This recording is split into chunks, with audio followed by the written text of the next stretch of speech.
We all like to believe the truth speaks for itself, that if you're innocent, justice will see it. But sometimes, truth sits in the corner, quiet, scared, and unheard, while power wears a suit and decides what's real. That's what happened the day a little girl walked into a boardroom full of men twice her size. Her voice shook, her eyes glistened, but her words, they cracked the silence like thunder. She wasn't supposed to be there. She wasn't supposed to speak. But when she stood beside her father, raised her chin and said, "I'm my dad's lawyer," the entire room froze. And among the stunned faces, one man, Jasonstatham, looked at her and realized this wasn't just business anymore. This was something much deeper. Before we continue, if you've been with us for a while, you already know our stories aren't just about heroes who fight with their fists, but about those who stand up when silence feels safer. And if you're new here, welcome. What you're about to hear isn't just about a little girl defending her dad. It's about truth, loyalty, and the courage it takes to speak up when everyone else looks away. So stay till the end. Because this time, the smallest voice in the room is about to teach everyone what real strength sounds like. The conference room was too cold for comfort, one of those spaces designed to make you feel small even when you were right. The kind of place where truth got dressed up in paperwork and signatures, where men spoke in half-smiles and polished lies. Ethan Ward sat at the end of that long glass table, his wrists resting on his knees, trying not to look like a man already judged. His shirt was a little wrinkled, his tie loosened, but his eyes, tired, honest, desperate, refused to drop. Across from him, a panel of executives whispered, their voices low and sharp. And in the middle of them sat the CEO, the kind of man whose calmness carried threat. Jasonstatham watched from the far end, his back straight, silent as ever. He wasn't a lawyer, not in the way these men were. He'd been brought in quietly, an advisor, someone to read the room, someone the company trusted to see through the noise. But as he studied Ethan, he saw something that didn't fit the story being told. The accusation was simple: theft, embezzlement, falsified reports, the kind of charge that could ruin a man overnight. But Ethan didn't look like a liar. He looked like a man carrying the weight of something he didn't do. The CEO, Mr. Carver, adjusted his cufflinks before speaking. "Mr. Ward, we've gone through every report twice. The numbers point to you. The bank transfers, the approvals, they all lead to your account." Ethan's voice cracked, raw but firm. "Because someone put them there. I didn't take a single penny. You know me, I've worked here 10 years. You've seen the hours, the work, the sacrifices." Carver lifted a hand. "And we've appreciated that, but loyalty doesn't erase evidence." His tone was smooth, rehearsed, the kind that wins in rooms like these. Jason leaned back slightly, eyes narrowing. He'd seen this before, not the crime, but the setup, the quiet destruction of a man who didn't have the power to fight back. Ethan looked like he was about to break when the door creaked open. Everyone turned. A small figure stepped inside, a girl, maybe 8 or 9. Her hair neatly brushed, her school uniform slightly rumpled, like she'd come straight from class. She clutched a folded paper in one hand, her backpack in the other. "Leela," Ethan breathed, startled. "Sweetheart, what are you doing here?" The secretary rushed forward, whispering apologies. "She said it was urgent. I tried to stop her." Leela looked up at her dad, her eyes wet but steady. "They said you did something bad." Her voice was soft, but it sliced through the air like glass. "But you didn't. I know you didn't." Ethan tried to smile, but it came out as pain. "It's okay, honey. Go wait outside, yeah." She shook her head slowly. "No, you always said if something's not true, you have to speak." She turned toward the CEO. "So I came to speak." The room shifted. Carver blinked, clearly irritated. "Young lady, this isn't." "I'm my dad's lawyer," she interrupted. And just like that, every sound died. The executives exchanged uneasy glances. A few tried not to smile. Carver leaned back, trying to mask his annoyance with charm. "That's very brave of you, but this is a serious matter. Your father is being investigated for something very complicated." "It's not complicated," Leela said. "Someone lied." Jason's gaze sharpened. He'd been around power long enough to know when truth was standing in the room. Small, trembling, but unshakable. Carver cleared his throat. "I understand your concern, Miss Ward, but you should really wait outside while we finish." Leela took a step closer to the table, unfolding the paper she'd been holding. It was a hand-drawn chart, messy but detailed. My dad showed me his work. Every number has a person behind it. He said real money leaves footprints. I found the ones that don't. Jason's eyes flicked to the paper. She de-circled 2 names in red marker, project accounts that didn't belong to Ethan's department. It wasn't proof, not in legal terms, but it was something. Something real. Ethan's lips parted, stunned. Leela, how did you? You left your computer on last night, she said simply. I saw the names that kept showing up. They weren't yours. They were Mr. Doyle's. At that, one of the executives coughed nervously.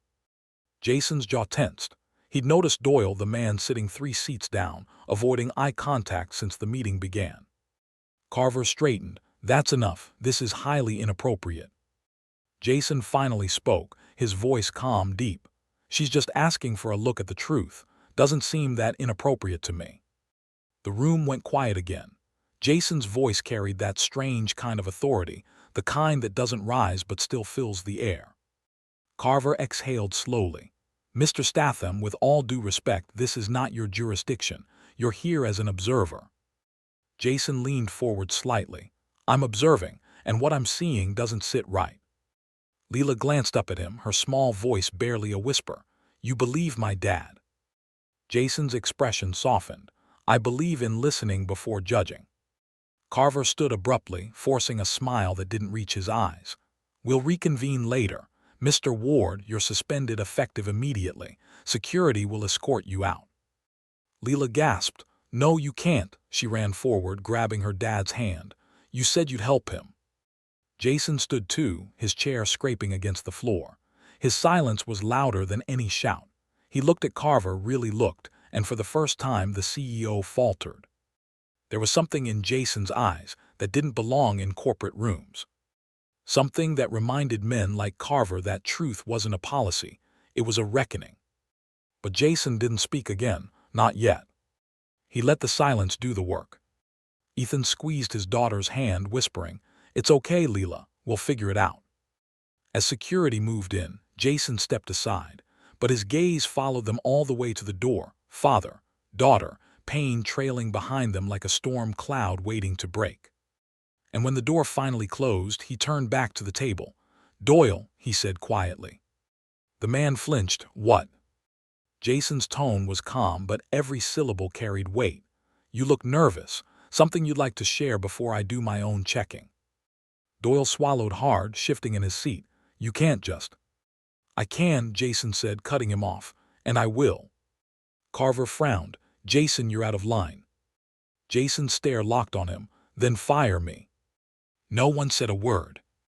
Jason picked up the paper Leela had left on the table, her childish handwriting, circles drawn in red, and studied it for a moment. Then he tucked it into his jacket pocket. Sometimes, he said quietly, it takes a child to see what grown men hide. And with that he walked out. Outside in the corridor he found Ethan kneeling beside Leela, trying to calm her tears. Jason crouched beside them, his voice low. You did good in there, kid. Leela sniffled. They don't believe us. Jason nodded slowly. Not yet. He glanced at Ethan. But they will. Ethan frowned, unsure whether to hope or despair. Why would you help us? Jason stood, buttoning his jacket. Because I've seen men like Carver before, and they always think they've already won. He started walking toward the elevator, his reflection slicing through the mirrored walls as he left the building. Behind him, Leela looked up at her father, whispering the only thing she could manage. He believed us, Daddy. Ethan nodded, still staring at the door Jason had walked through. Yeah, he said softly, he did. But none of them knew yet, this was only the beginning. Because by the next morning, the lies that tried to bury the truth were about to surface. And Jasonstatham was going to make sure of it. The morning came gray and heavy, the kind of light that carried no warmth. Jason sat alone in his car across from the Ward family's small brick house. He'd been there for an hour, engine off, coffee untouched, eyes fixed on the front door. Through the fogged glass he could see movement, the silhouette of a man trying to stay strong for his daughter. Ethan. His shoulders slumped, his shirt from yesterday wrinkled and untucked. Beside him, little Leela adjusted her school bag, her tiny face drawn tight in worry. Jason didn't plan to show up, but sometimes plans don't matter, instinct does. He watched as Ethan knelt to tie his daughter's shoe, brushing a strand of hair from her face. She said something. He smiled weakly, but his eyes betrayed him. There was fear there, the kind that comes when you're about to lose everything. Jason finally stepped out of the car. The air was cold enough to sting. He walked up the path, each footstep crunching against the gravel. Ethan looked up, startled at first, then wary. "Mr. Statham," he said, confusion flickering across his face. "Why are you here?" Jason nodded toward the house. "You got a minute?" Ethan hesitated, then stepped aside. "Yeah, sure." Inside, the living room looked lived in but small. A couch that had seen better years, school drawings pinned crookedly to the fridge, a framed family photo where happiness still looked easy. Jason stood near the window, scanning the room with quiet empathy. "You're a good man, Ethan. I can see it. You didn't take that money." Ethan exhaled shakily. "Try telling that to them. They've already cut me off, locked my accounts. People I worked with for years won't even look at me now." Jason nodded slowly. "That's how power works. It isolates before it destroys." Leela peeked from the kitchen doorway, holding her breakfast plate. "Did you come to help Daddy?" Jason crouched down slightly, meeting her eyes. "Yeah, I did." Her face softened just a little. "Then you're like the heroes in my books." He smiled faintly. "Heroes make mistakes, I just don't like bullies." That got a tiny giggle, the first one of the morning. Ethan looked down, emotion tight in his chest. "I don't know what to say." Jason stood again. "You don't need to, just tell me about Doyle." Ethan frowned. "Mark Doyle, he's been with the company 3 years, worked under me until last spring when Carver promoted him." "Why?" Jason's voice dropped, firm. "Because your daughter's chart wasn't wrong. The accounts she circled belonged to Doyle's shell companies. He's been rerouting funds under your name." Ethan blinked, stunned. "How do you know?" Jason pulled a folded document from his jacket. "Because I stayed late after you left. Looked at the logs myself. Doyle's been clever, setting up transfers at odd hours, signing off using your credentials. I've seen it before." Ethan sank onto the couch, head in his hands. "They'll never believe it coming from me." Jason's eyes flicked to the photo on the wall. Ethan, his wife and Leela smiling under a summer sky. "Then we make them see it." He walked toward the door. "I've got a friend who can dig deeper, ex-forensics. We'll trace every transaction, every timestamp. If Doyle's been laundering money, we'll find it." Ethan looked up, hesitant. "Why are you doing this? You barely know me." Jason paused, his tone softer now. "Because when I looked at your daughter yesterday, I saw someone who still believes in fairness, and I'll be damned if I let the world take that away from her." By noon, Jason was back in the city. His contact, Mason, a quiet man with too many monitors and not enough sunlight, greeted him with a tired grin. "You always bring me the fun ones," Mason muttered, typing rapidly as lines of code flashed across the screens. "So this Doyle guy, what's the play?" Jason leaned against the table. "He's been washing company funds through private accounts and pinning it on Ward. I need you to find where it ends." Mason nodded. "Give me an hour." While he worked, Jason's phone buzzed. It was Ethan. "Jason, it's happening again. They're calling me back in. Said new evidence came up, more transfers." Jason's jaw tightened. "Stay calm, don't sign anything, I'll be there." He hung up and turned to Mason. "How fast?" 30 minutes, Mason said. "But you won't like what I'm seeing already." Jason's eyes narrowed. "Show me." On the monitor, rows of data scrolled endlessly. Mason pointed to one. "See this routing ID? It leads to a holding account not under Doyle's name, under Carver's, the CEO." Jason exhaled slowly. Of course. It wasn't the first time he'd seen corruption run uphill. The higher you climbed, the cleaner the hands looked, until someone started digging. "Get me everything," Jason said. "Emails, transfers, connections, and Mason." "Yeah. If I don't call back in 2 hours, wipe this machine." Mason raised an eyebrow. "That bad?" Jason's tone didn't change. "Worse." Back at corporate headquarters, the air was thick with tension. Ethan sat waiting, Leela beside him, small legs dangling off the chair, her fingers nervously twisting a bracelet. When Jason walked in, Carver's assistant stiffened. "Mr. Statham, you weren't scheduled." "I'm here now," Jason said simply, walking past her. Inside the boardroom, Carver was already seated, Doyle beside him, both pretending calm. A legal officer stood near the projector, clicking through slides of numbers. Carver's voice was smooth as ever. "Mr. Ward, we've discovered additional irregularities. Unless you can provide proof otherwise, the board will proceed with termination and legal action." Ethan started to speak, but Jason's voice cut through first. "You might want to hold off on that." Every head turned. Jason placed a USB drive on the table. "This contains your irregularities, the ones Doyle set up under Carver's authorizations." Carver's mask cracked for the first time. "What are you implying?" Jason took a step forward, his tone calm but edged with steel. "I'm not implying. I'm stating. You framed an employee to cover your own theft, and you used a child's father as the fall guy." Doyle's voice broke. "That's insane." Jason looked at him sharply. "Then why is your signature on transfers routed through your shell account, the same one tied to Carver's offshore fund?" Silent, pure, heavy silence. Leela stood slowly, her voice trembling but clear. "I told you my dad didn't lie."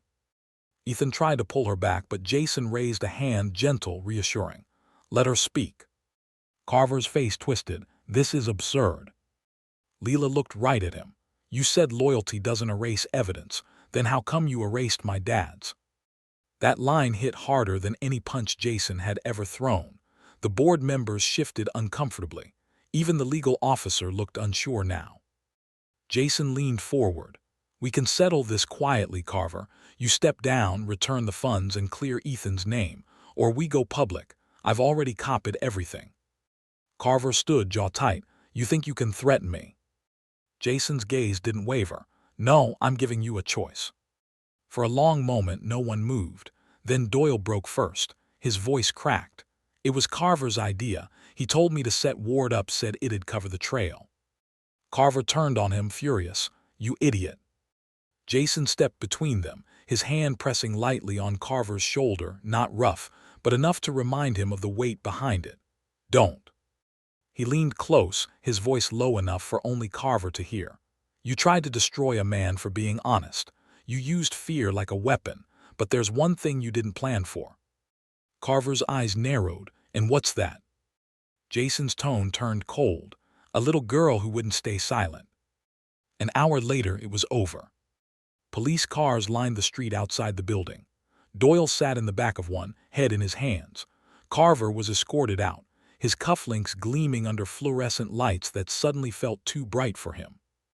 Inside, Ethan sat with Leela on his lap, exhausted but free. The tension in his body finally gave way to something that felt like air again. Jason stood by the window, watching the reflection of flashing lights in the glass. He didn't speak until Leela looked up. "Did we win?" she asked softly. Jason turned slightly, his voice calm. "Winning's just a word, kid. What matters is your dad gets to walk out of here with his name clean." She nodded slowly. "Then we won." Ethan stood, emotion thick in his voice. "I don't know how to thank you. You saved us." Jason shook his head. "You saved yourself. You raised a daughter who doesn't give up on what's right. That's something no one can take away." Leela smiled faintly. "You should be a lawyer too." He chuckled quietly. "I'm better at convincing people in other ways." Outside, the chaos began to fade. Reporters shouted questions, cameras flashed, but Jason slipped through the side door unnoticed, the way he always preferred it. He walked down the street, hands in his pockets, until the noise was just a hum behind him. A light drizzle began to fall, blurring the reflections on the pavement. Jason paused by a small shop window where a TV played the evening news. A headline scrolled across the screen. "CEO arrested in corporate fraud. Employee cleared after daughter's brave testimony." Jason watched for a second, then turned away. He didn't need the credit. He never did. That evening, Ethan and Leela came home to a quiet house. No fear this time. No dread, just peace. Leela placed a note on the kitchen table. In her uneven handwriting, she wrote, Thank you for believing us, Leela. The next morning, Jason found that same note slipped under his apartment door, folded neatly beside a drawing, a stick figure in a suit, standing beside a little girl with big, round eyes. Above it, she'd written, "Heroes don't wear capes, they wear suits and listen." Jason stared at it for a long moment before smiling softly. He tucked it into his jacket pocket, next to another folded paper, the chart she'd made in the meeting. Because that's how it always was for him. The proof of what mattered most wasn't in headlines or applause. It was in the small, human things, the things that reminded him why he never walked away. He looked out the window as the city came alive again. Somewhere out there, another truth was being buried, another voice silenced. And maybe, just maybe, someone would need help again. Jason took a slow breath, his reflection steady in the glass. Then he picked up his keys, stepped into the hallway, and disappeared quietly into the noise of the world, the kind of man who never waited for permission to do what was right. Because real strength, he'd learned, doesn't shout. It simply shows up.